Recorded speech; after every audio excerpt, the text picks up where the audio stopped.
Hey guys, what is up? Andrew coming at you. And in this one, I'm going to talk about HBO Nordic. I got my iPad right here. It's going to be a review of HBO's Nordic. My girlfriend and I just tried this one. We got a free trial. It's 87 crowns a month. And I just want to talk about what the value is worth and what my opinion of HBO Nordic has been. And the reason I thought about this as well is because not HBO, but Netflix has just recently raised their price by 10 crowns. Not this month, but next month is when they start raising their prices. So I thought it was fair to kind of talk about HBO Nordic and just compare the two. Or at least talk about HBO Nordic in general, because I am a believer in Netflix. I'm an investor of Netflix. And my only fear is that they might get too big and have too many shows and bankrupt themselves. But anyways, let's talk about HBO Nordic. So HBO Nordic is 87 crowns, and I'll just kind of show you this in the distance. I have the app here of how it works. And when I first used HBO Nordic, it probably was like 3 or 4 years ago. I was using it on an old computer, but I mean, man, it wasn't optimized well at all. It just ran really, really bad. Now, HBO is an American company that has lots of shows. They have Game of Thrones. I mean, most of their shows are probably the most pirated shows in the world. Is probably Game of Thrones is the most pirated show. But anyways, HBO, and at least in the U.S., it's HBO on the go. And if you already have HBO with your cable, you have it, but they just released it separately.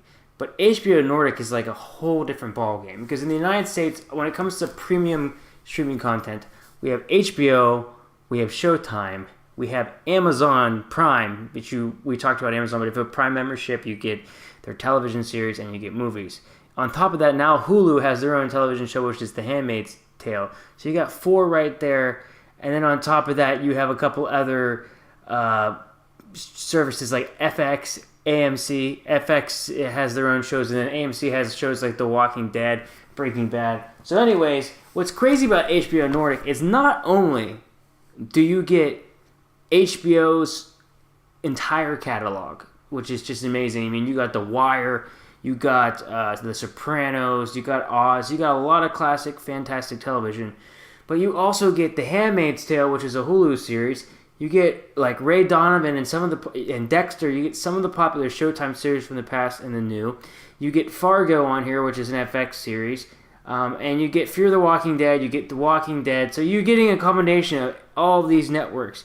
You get Taboo, which I don't know if that was a Showtime series or if that might have been another network. I'm not sure what network even that is.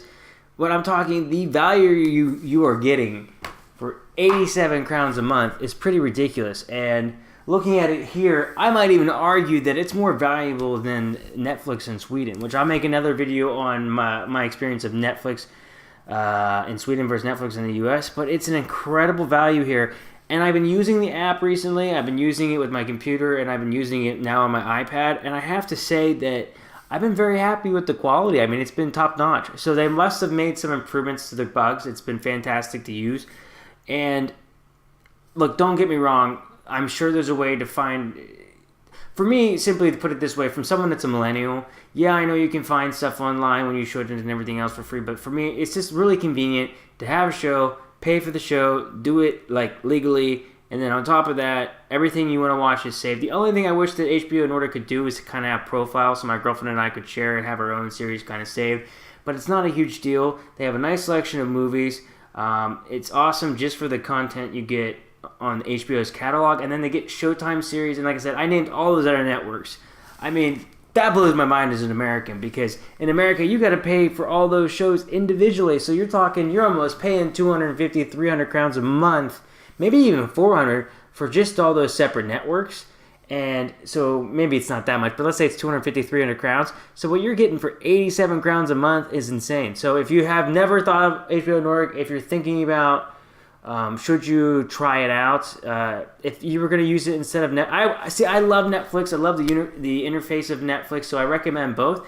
But you can do it like how I did it, with my girlfriend, where you just split it with somebody else. Like one of you takes the Netflix, one of you takes the HBO Nordic, and boom, there you go. It's not that much money. I mean, I think you're just paying under 1,000 crowns a year for the HBO Nordic, or just about 1,000 crowns a year. Netflix is going to be a little bit more right now, but I think it's a fantastic value, and I'm going to give it like 5 out of 5 stars, really. I can't see any negatives with it at this point. Now, if you've had a negative experience in the past, please let me know. I am using iOS for this, so maybe the Android experience isn't as good, but as far as using it on my PC and using it on my iPad, I've had a fantastic experience both of the ways. And if you enjoy this kind of videos or videos like this, please give me a like. And I'm getting ready to watch the latest Game of Thrones series. Apparently, I think that the final episode leaked, or the episode 6 leaked, but we'll go from there. This fly, I try to get him to come out. He keeps coming back in here. I don't understand. He keeps eating the camera. He just wants to be a part of the community. Anyways, guys, I'll see you in the next video. Take care.